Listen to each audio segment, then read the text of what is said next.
Šiandien InBank laidoje kalbamės apie baldus, kurie ne tik daiktai, o sprendimai keičiantis mūsų kasdienybę. Kodėl žmonės vis dažniau pasiryžta investuoti į lovas už tūkstančius? Ar tai komforto poreikis, statuso ženklas, o gal tiesiog noro gyventi geriau išraiška? Šiandien kalbame su Magrės baldai komercijos skyriaus vadovu Evaldu Kondratu ir InBank partnerių pardavimų vadovu Donatu Mickumi. Tai sveiki vyrai. Sveiki. Labas. Tai ką, pakalbėkim turbūt iš pradžių apie lietuvių vartojimo įpročius. Tai ar mes jau lietuviai išmokome sau leisti daugiau? Tai gal Evaldai turbūt pradėkim nuo tavęs. Sunku pasakyti, ar mes išmokam, gal sakyčiau, tam tikrą kategoriją. Vis tiek visi vartotojai skirstosi į tam tikras kategorijas. Tai dalis žmonių tikrai išmoko, nes pasaulis jisai vystosi, juda, jie daugiau mato patirčių ir taip į save ugdo, bet dalis visuomenės vis tiek dar jie nepasivyja to šiandienos vartotojo, pavadinkim, idealą, ar ne? Man vis laik įdomus skaičiai ir kas yra kraštutinumai žmonių, ne? Tai sakyčiau, ką šiam podcastui besiruošiant radau įdomaus apie baldų sektorių, tai yra žmonių, kurie pirko 25 baldų, ne komplektus, bet daiktus su viena finansavimo sutartim.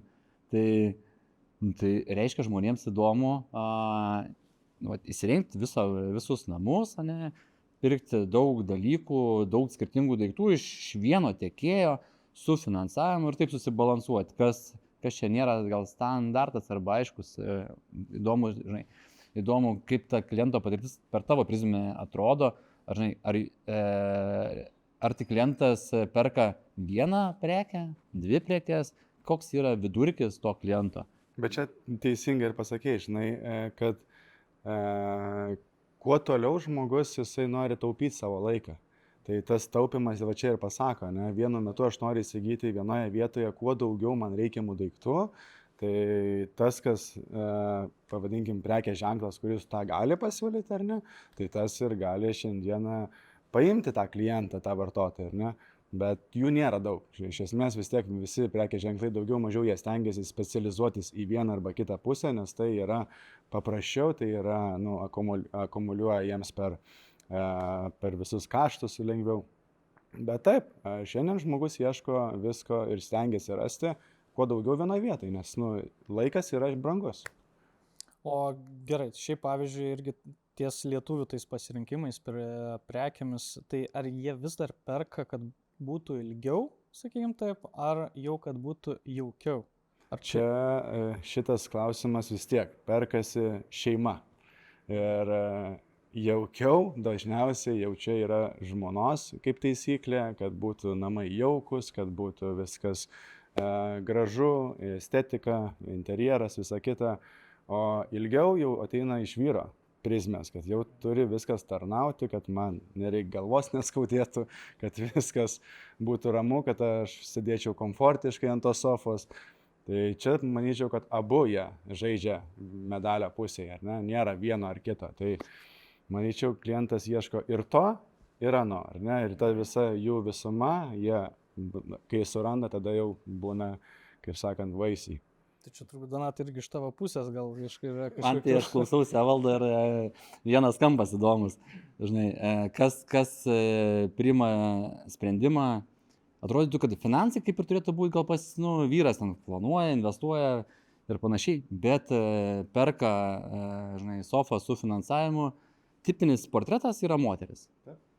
Mes šiandien dienai turim 68% moterų, kurios priima sprendimą pirkti su finansavimu arba ne. Tai klausimas čia, kiek dar grinais perka, ar ten pavedimu, ar kortelė atsiskaito, bet iš esmės, jeigu nupiešti kliento portretą per mano finansavimo prizmę, tai sakyčiau, moteris 48 metų ir jų 70% sako, jo, mes renkamės pirkti tą tvarų gerą baldą. Didžioji dauguma sprendimų, kurie įvyksta salono erdvėje, vis tiek būna taškas padėtas moters. Tokia jau yra ta realybė. Ja, čia nieko. Ką mums vyram pašnekėti apie baldą, žinai. Šiaip irgi kalbant apie, sakykim, saloną, neseniai atsidarėt irgi savo naują saloną Ogmios mieste, tai vat ir klausimas, kiek tas dizainas ir šaurumo atmosfera prisideda prie sprendimų? Labai stipriai. Vienareikšmiškai. Turime žmonės. Anksčiau gal mes tai supratome, manyčiau, 8 metai atgal, kai mes pakeitėme visą konceptą savo verslo, savo pateikimo produkcijos, savo salonų išdėstymo. Žmogus labai yra, vien tik mes jau 3 čia sėdėm, ar ne, sunku yra vizualizuoti tam tikrus daiktus tarpusavyje, nematant jų. Tiesiog iš mažų dalykėlių ir visa kita, ne? Tai yra praktiškai neįmanoma, jeigu tu su to nedirbi, ne? O didžioji visuomenės dalis, tai nedirba su šituo sektoriumi, ne? Tai norėdami būti lyderiais ir padėti klientui išspręsti šitą dilemą, ar ne, tai buvom priversti iš esmės pakeisti visą tai, investuoti į pateikimą. Jisai tada dabar, kas vyksta, jis ateina į saloną, pamato, va, miegamasis. Noriu viską, man pakuokit viską. Nu. Čia vyrui, ne, čia, suprantat, niš, okei, perka vienu merginos moteris, priima sprendimą, sakot, nu kaip parduoti tam vyrui? Na, mes pastatom saloną centre, kad jam patogu po darbo ir viską taip, ne, tada jis ateina, sako, šito noriu, vat nieko nekeičia mane. Viską, taip, Paulin, yra tokia klientą? Pilna, nu, turinį atvažiuoja, viskas kas čia, tada tiesiog pardavėjas susirašo artikulus, sumeta į užsakymą ir viskas išvažiuoja. Taip, bet čia turbūt gal irgi taip atsakymas, nes irgi turėjau tokį klausimą, žmonės pasąmoningai perka ne tik baldą, bet ir jausmą, tai turbūt čia ir yra atsakymas, kad būtent apsilankius salone. Vienareikšmiškai. Pamačius yra tas jausmas ir vienareikšmiškai. Imam viską. Vienareikšmiškai. Evaldai, ar šiaip turit baldą, kuris nustebino, pavyzdžiui, net jūs pačius? Tai yra pagal paklausą ar pagal funkciją? Gal buvo kažkoks keistas užsakymas, ten, sakykime, kuris net ir jūs nustebino, nes vis tiek gaminat ir individualiais? Taip. Aš galiu papasakoti istoriją vieną, gal prieš čia 7 metai gal buvo, gal 8. Mes esam tokie inovatoriai. Mes važinėjom per visas, inovacijų parodas, renkame savo idėjas, kaip galėtume Lietuvos rinkai kažką tai pristatyti, pateikti tam mūsų lietuviškam vartotojui, ar ne. Ir pamatėm, tais laikais to nebuvo Lietuvoje, ne. Tai pamatėm tokios sofas su mechanizmais, reglaineriais, kur viskas automatika, su masažais, su pašildymais, ar ne. Nu ir savo, nebūtume mes magrai, jeigu savo, iššūkio neišsikeltume, kodėl negalim savo vartotojų pasakyti, ne? Nu tai 0,5 metų tas baldas ir stovi jau pas mūsų salone. Bet to baldo, pardavimo kaina tais laikais prieš 8 metus, buvo 4-5 tūkstančiai, nepamenu dabar, ar litai ar eurai buvo, ne? Didelė suma. Jo, tai galima pasakyti, nuo vidutinės buvo 3 kartai, ne? Tai nuo vidutinio baldo, ne? Jo, nuo vidutinio baldo vertės. Taip, tai pakėlė kartelę mūsų kitiem baldams, ne? Nes kai stovi šalia toks, tada visi kiti, oho, o tai šitas tada jau nebebrangu, tai tas suveikė, Taip. Bet iš esmės nelaiku, per anksti paskubėjom. Jeigu šiandien dieną mes jį būtume išmetę į rinką, kai jau yra vienas kitas jau pasiūlymas, ne, tai jisai būtų raninis, ne, jisai būtų išvažiavęs visai puikiai. Tuo metu ten buvo pardavimų vienas kitas ir viena iš mūsų buvusių vadovių namuose stovi šitas baldas, tai realizavom, jo. Tai smagu. Bet va šita istorija, kai tos idėjos, jos kartais būna per greitai. Reikia kiekvienai idėjai turi ateiti savo laikas tam, kad vartotojas jį priimtų ir suprastų tinkamai. O sakyk, ar šiaip buvo tokių produktų, kurie, pavadinkim, neskambėjo ant popieriaus, arba buvo tiesiog visiškai, čia, padarėm tą lovą, standartas bus, bet visiškai tapo hitu, pavyzdžiui. Ar buvo tokių atvejų? Mes labai paprastai.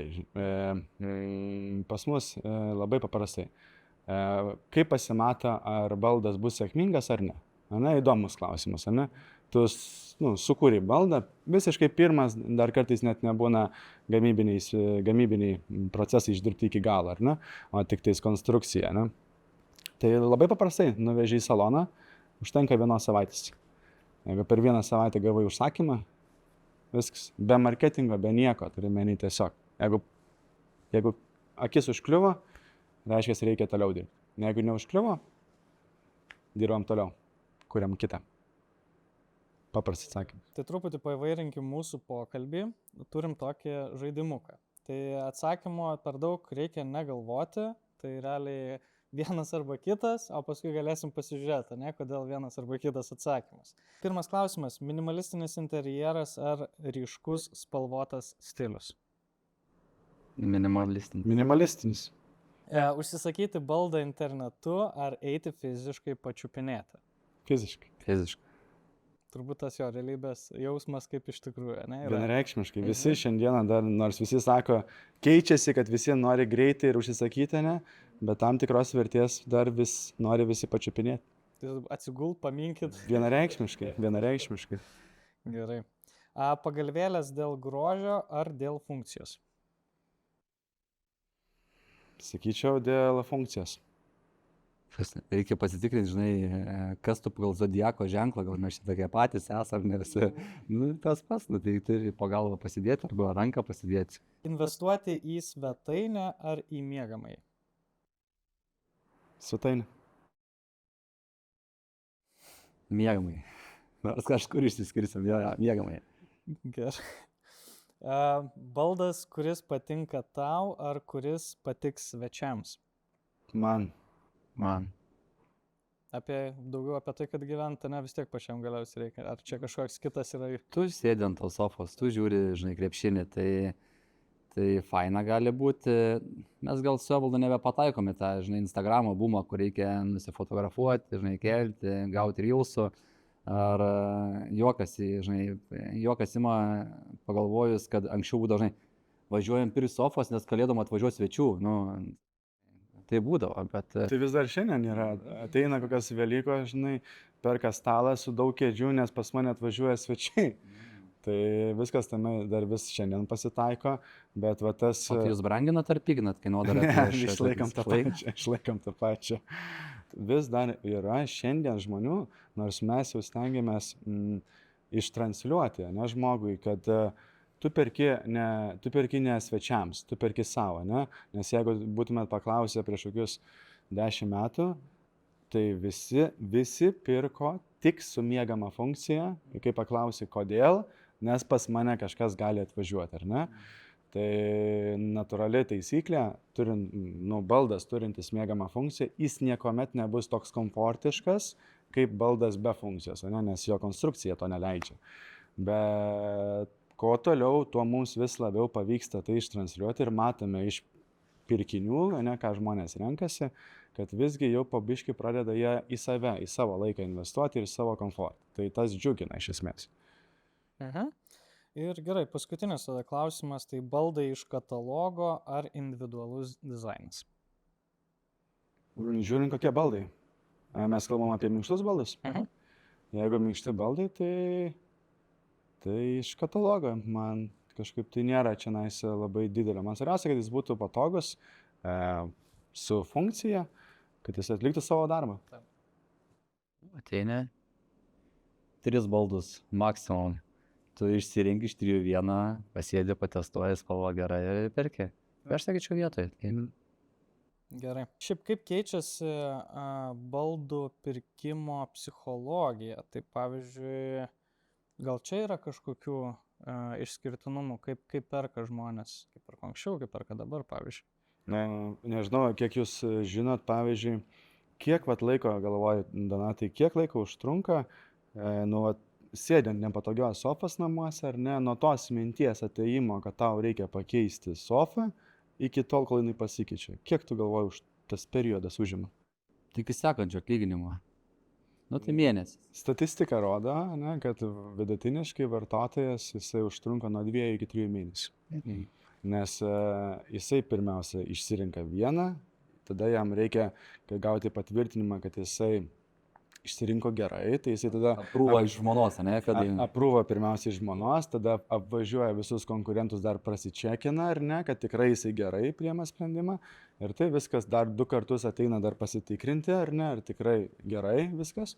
Ir tada gaunasi. Bet apie kokią sumą kalbam? Koks, apšviesk mane, koks yra vidutinis baldo krepšelio dydis? 2000. 2000. Kas šiaip man tai yra keista, nes mes prafinansuojam tik tais 1000. Vat, aš pažiūrėjau prieš pokalbį vėl.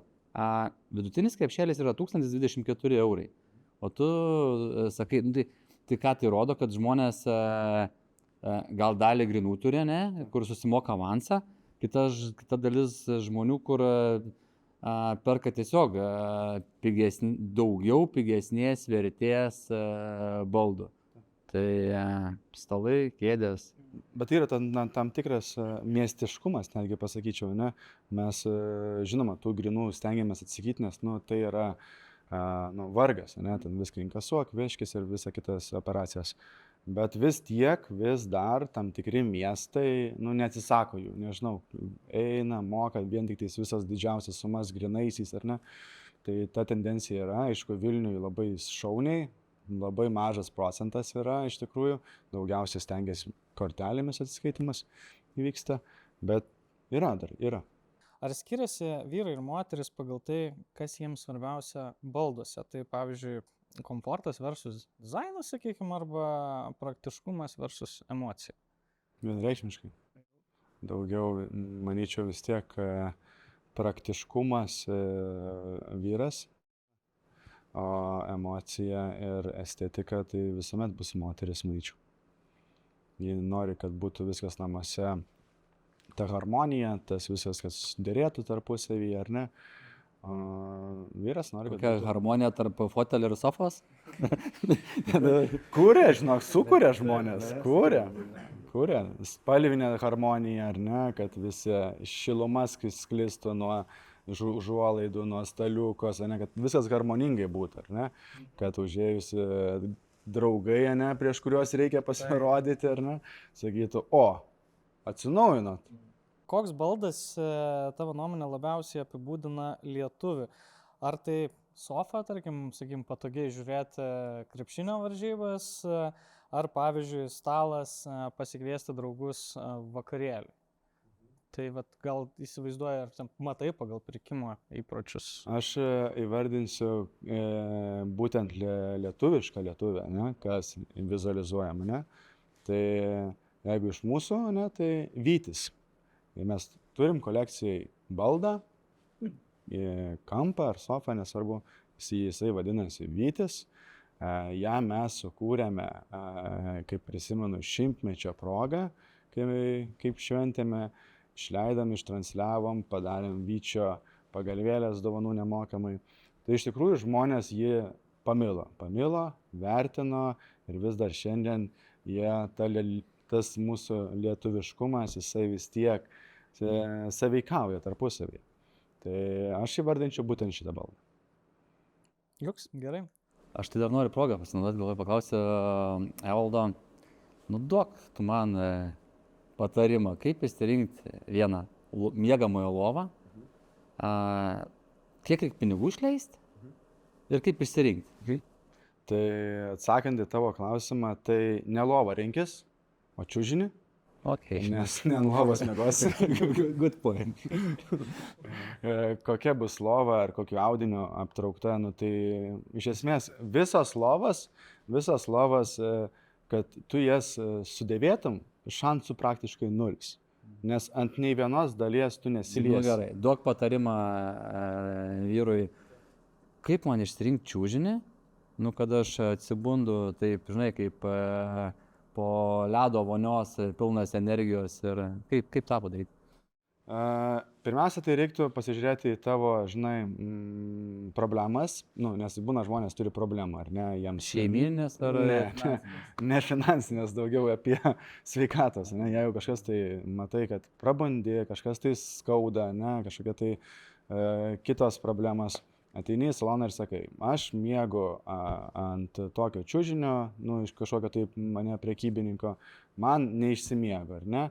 Ir tada yra 20N skirtingų čiužinių ir tada būtinai tau reikia pagulinėti ant vieno, ant antro, trečio, pagal tavo sudėjimą, pagal tavo svorį, tau konsultantas pardavėjas iš karto rekomenduos, ne 20, o sumažins ten iki 3-5, tai tau beliks tiesiog išbandyti minkštą, vidutinį ir kietą. Nes skirtingai pagal netgi kūno sudėjimą žmonės vieni mėgsta minkščiau miegot, kiti mėgsta kiečiau miegot, ne?